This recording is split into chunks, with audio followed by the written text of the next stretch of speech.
ಕಾನೂನು ಸಚಿವ ಎಚ್.ಕೆ. ಪಾಟೀಲರು ಈಗಷ್ಟೇ ಲೋಕಭವನದಿಂದ ಹೊರಗೆ ಬಂದು ರಾಜ್ಯಪಾಲರ ಭೇಟಿಯ ನಂತರ ಮಾಧ್ಯಮಗಳಿಗೆ ಸಭೆಯ ವಿವರಗಳನ್ನು ಕೊಡ್ತಾ ಇದ್ರು. ರಾಜ್ಯ ಸರ್ಕಾರ ಬರೆದು ಕಳಿಸಿರುವ ಭಾಷಣದ ಪೈಕಿ 11 ಪ್ಯಾರಾಗ್ರಾಫ್ಗಳಿಗೆ ಅವರ ಅಬ್ಜೆಕ್ಷನ್ ಇದೆಯಂತೆ. 11 ಪ್ಯಾರಾಗ್ರಾಫ್ಗಳಿಗೆ ಅದನ್ನು ಕೈ ಬಿಡಬೇಕು ಅಂದ್ರಂತೆ.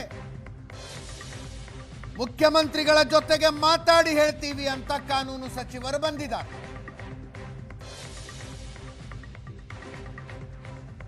ನಾಳೆ ಆರಂಭವಾಗಲಿರುವ ವಿಶೇಷ ಅಧಿವೇಶನದಲ್ಲಿ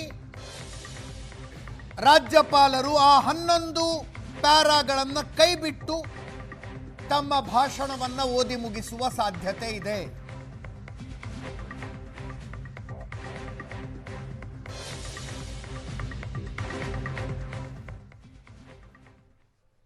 ನಿನ್ನೆ ತಾನೇ ತಮಿಳುನಾಡಿನಲ್ಲಿ ಅಧಿವೇಶನ ಆರಂಭಗೊಂಡಿತು. ರಾಜ್ಯಪಾಲರು ಭಾಷಣವನ್ನು ಓದದೆ ಎದ್ದು ಹೋಗ್ಬಿಟ್ರು. 3ನೇ ಸಲ ತಮಿಳುನಾಡಿನಲ್ಲಿ ಇದಾಗ್ತಾ ಇದೆ. ಆರಿಫ್ ಮೊಹಮ್ಮದ್ ಖಾನ್ ಅವರು ರಾಜ್ಯಪಾಲರಾಗಿರುವ ತನಕ ಕೇರಳ ಸರ್ಕಾರದೊಂದಿಗೆ ಈ ತಿಕ್ಕಾಟ ಇತ್ತು. ಪಶ್ಚಿಮ ಬಂಗಾಳದಲ್ಲಿ ಈ ತಿಕ್ಕಾಟವನ್ನು ಮತ್ತೆ ನೋಡ್ತೀವಿ. ಕರ್ನಾಟಕದಲ್ಲಿ ಅಂಥದ್ದೊಂದು ತಿಕ್ಕಾಟ ಇಲ್ಲ. ಮಸೂದೆಗಳಿಗೆ ಸಹಿ ಹಾಕದೆ ಇಟ್ಕೋತಾರೆ, ಪ್ರಾಸಿಕ್ಯೂಷನ್ಗೆ ಅನುಮತಿಗಳನ್ನು ಕೊಟ್ಟು ಬಿಡ್ತಾರೆ, ಎರಡೂ ಕಡೆಯಿಂದ ವಿಷಯ ನೋಡೋದಿಲ್ಲ. ಈ ರೀತಿಯ ಆರೋಪಗಳಿದ್ವೆ ಹೊರತು ಹೀಗೆ ಅಧಿವೇಶನದ ಸಂದರ್ಭದಲ್ಲಿ ಭಾಷಣ ಮಾಡುವುದಿಲ್ಲ, ಭಾಷಣ ಓದುವುದಿಲ್ಲ ಅನ್ನೋ ಥರದ ಸಮಸ್ಯೆಗಳಾಗಿರಲಿಲ್ಲ. ಮೊದಲನೆಯ ಸಲ ಆಗಿರುವಂಥದ್ದು. ಇದು ಬಗೆಹರಿದಂಗೆ ಅನ್ನಿಸ್ತಾ ಇದೆ. ಇದೇ ವಿಷಯದ ಬಗ್ಗೆ ಇವತ್ತು ಚರ್ಚೆ ಮಾಡ್ತೀವಿ. ನನ್ನ ಕೊಲ್ಲಿಗೆ ಪ್ರಶಾಂತ್ ನಾಥು ಇದ್ದಾರೆ. ಪ್ರಶಾಂತ್, ಕಾರ್ಯಕ್ರಮಕ್ಕೆ ಸ್ವಾಗತ. ಹಿರಿಯ ಪತ್ರಕರ್ತರಾದ ರವೀಂದ್ರ ರೇಷ್ಮೆ ಅವರು ಇದ್ದಾರೆ. ಕಾರ್ಯಕ್ರಮಕ್ಕೆ ಸ್ವಾಗತ ರವೀಂದ್ರ ರೇಷ್ಮೆ ಅವರೇ. ದೇವರಾಜ್ ಅವರು JDSನಿಂದ, ರಮೇಶ್ ಬಾಬು ಅವರು ಕಾಂಗ್ರೆಸ್ನಿಂದ, ಮೋಹನ್ ವಿಶ್ವ ಅವರು BJPಯಿಂದ ಇದ್ದಾರೆ. 3 ಜನರು ಕಾರ್ಯಕ್ರಮಕ್ಕೆ ಸ್ವಾಗತ. ಪ್ರಶಾಂತ್ ಮೊದಲ ರಿಯಾಕ್ಷನ್ ತೆಗೆದುಕೊಳ್ತೀನಿ. ಪ್ರಶಾಂತ್, ಎಚ್.ಕೆ. ಪಾಟೀಲ್ ಏನೋ ಒಂದು ಟ್ರೂಸ್ ಮಾಡಿಕೊಂಡು ಬಂದಂಗಿದೆ, ಒಂದು ಒಪ್ಪಂದ ಆದಂಗಿದೆ. ಅದೇ ನೋಡಿ, ಏನೇ ಒಪ್ಪಂದ ಆದರೂ ಕೂಡ 2-3 ಅಂಶಗಳು ಒಂದು ಸ್ಪಷ್ಟ ಇದೆ. ಯಾಕಂದರೆ ಇದು ನೆಗೋಷಿಯೇಷನ್ಸ್ ಮೂಲಕ ಬಗೆಹರ್ತಕ್ಕಂಥ ಅಂಶ ಅಲ್ಲ. ಇದಕ್ಕೆ ಕಾನ್ಸ್ಟಿಟ್ಯೂಷನ್ ಆಗಿರ್ತಕ್ಕಂಥ ಮ್ಯಾಂಡೇಟರಿ ಅಂಶಗಳಿವೆ. ಓಕೆ. ಸಂವಿಧಾನದ 176ನೇ ವಿಧಿ ಹೇಳುತ್ತೆ, ರಾಜ್ಯಪಾಲರು ಭಾಷಣವನ್ನು ಅಥವಾ ತಮ್ಮ ಕರ್ತವ್ಯವನ್ನು ನಿಭಾಯಿಸ್ತಕ್ಕಂಥ ಸಂದರ್ಭದಲ್ಲಿ ರಾಜ್ಯದ ಸಂಪುಟ ಸಭೆಯ ಏಡ್ ಆ್ಯಂಡ್ ಅಡ್ವೈಸನ್ನು ತೆಗೆದುಕೊಂಡೇ ಮಾಡಬೇಕು.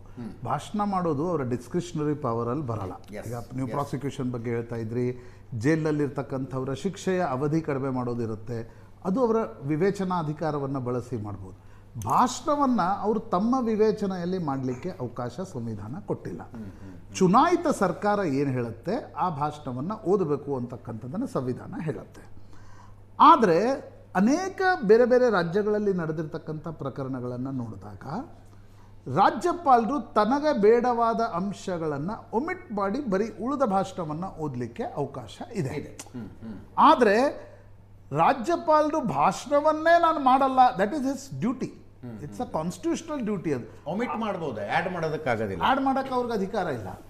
ಒಮಿಟ್ ಮಾಡೋದು ಕೂಡ ಕಾನ್ಸ್ಟಿಟ್ಯೂಷನಲಿ ಒಮಿಟ್ ಮಾಡೋದು ಕೂಡ ಅದೊಂದು ಗ್ರೇ ಏರಿಯಾ. ಅದು ಅವಾಗ ಅನೇಕ ಕೋರ್ಟ್ಗಳು ಹೇಳಿದ್ವು ಒಮಿಟ್ ಮಾಡತಕ್ಕಂಥದ್ದು ಅನ್ಕಾನ್ಸ್ಟಿಟ್ಯೂಷನಲ್ ಅನ್ನೋಕ್ಕಾಗಲ್ಲ, ಇರ್ರೆಗ್ಯುಲರ್ ಅನ್ಬಹುದು ಅಂತಕ್ಕಂಥದ್ದನ್ನು ಕೋಲ್ಕತ್ತಾ ಹೈಕೋರ್ಟ್ ಹೇಳ್ತು. ಅದನ್ನು ಇರ್ರೆಗ್ಯುಲರ್ ಅಂದರೆ ಮಾಡಬಾರ್ದಿತ್ತು, ಅದನ್ನು ಅವ್ರು ಮಾಡ್ತಿದ್ದಾರೆ. ಬಟ್ ಅನ್ಕಾನ್ಸ್ಟಿಟ್ಯೂಷನಲ್ ಅಂತ ಹೇಳಿ ಆರ್ಟಿಕಲ್ 212 ಪ್ರಕಾರ ಅವ್ರಿಗೆ ಅದಕ್ಕೇನೋ ಶಿಕ್ಷೆ ಇದೆ, ಅದಕ್ಕೆ ಅವ್ರಿಗೇನೋ ಅವ್ರ ಮೇಲೇನೋ ನೀವು ತೆಗೆದುಕೊಳ್ಬಹುದು. ಆ ಅಧಿಕಾರವೂ ಕೂಡ ರಾಜ್ಯ ಸರ್ಕಾರಕ್ಕಿಲ್ಲ. ಹೀಗಾಗಿ ಇದೊಂದು ಗ್ರೇ ಏರಿಯಾ ಇದೆ. ಆದರೆ ರಾಜ್ಯಪಾಲರು ನಾನು ಭಾಷಣನೇ ಮಾಡೋಕ್ಕಾಗಲ್ಲ ಅಂತಕ್ಕಂಥ ಸಂದರ್ಭದಲ್ಲಿ that will precipitate a constitutional crisis. ಯಾಕಂದರೆ ರಾಜ್ಯಪಾಲರು ಮತ್ತು ರಾಷ್ಟ್ರಪತಿಗಳ ಭಾಷಣ ಇಲ್ಲದೆ ವರ್ಷದ ಮೊದಲ ಅಧಿವೇಶನ ಶುರುವೇ ಆಗಲ್ಲ.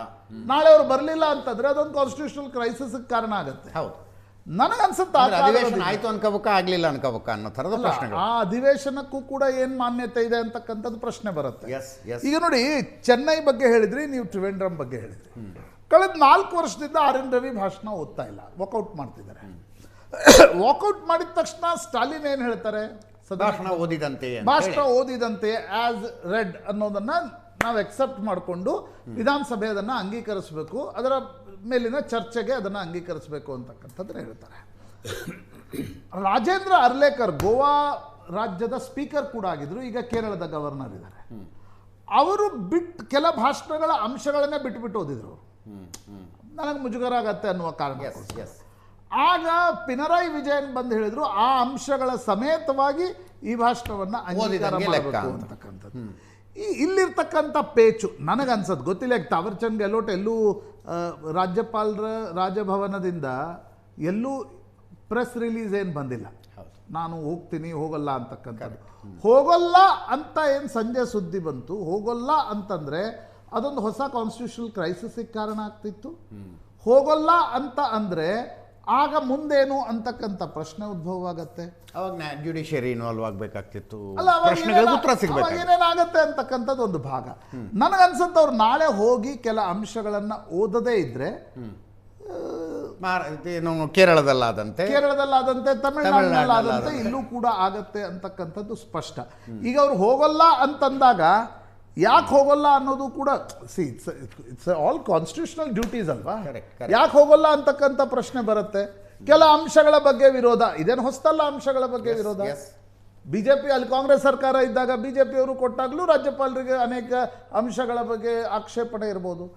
ಆ ಅಂಶಗಳನ್ನು ಬಿಟ್ಟು ನೀವು ಭಾಷಣ ಮಾಡಲಿಕ್ಕೆ ಆಕ್ಚುಲಿ ಕಾನ್ಸ್ಟಿಟ್ಯೂಷನಲ್ ನಿಮ್ಗೆ ಅಧಿಕಾರ ಇಲ್ಲ. ಆದರೆ ಇತ್ತೀಚಿನ ದಿನಗಳೆಲ್ಲ ಅದೊಂದು ರೀತಿಯ ಪದ್ಧತಿಯಾಗಿ ನೋಡ್ಬೇಕು ಏನಾಗತ್ತೆ ಅಂತಕ್ಕಂಥದ್ದು. ಬಟ್ ಇದೊಂದು ಹೊಸ ರೀತಿಯಾಗಿರ್ತಕ್ಕಂಥ ಪೊಲಿಟಿಕಲ್ ಫೈಟ್ ನನಗೆ ಅನ್ಫಾರ್ಚುನೇಟ್ ಅನ್ಸುತ್ತೆ ಅಜಿತ್. ನಾಳೆ ಒಂದು ವೇಳೆ ಅವ್ರು ಬರದೇ ಇದ್ರೆ ಬಂದು ಅವ್ರು ಏನು ಮಾಡ್ತಾರೆ ಅನ್ನೋದು ಅವರ ವಿವೇಚನೆಗೆ ಬಿಟ್ಟಿರ್ತಕ್ಕಂಥದ್ದು. ಅವ್ರು ಬರದೇ ಇದ್ರೆ that is very unfortunate decision by governor ಅಂತ ನನಗನ್ಸುತ್ತೆ.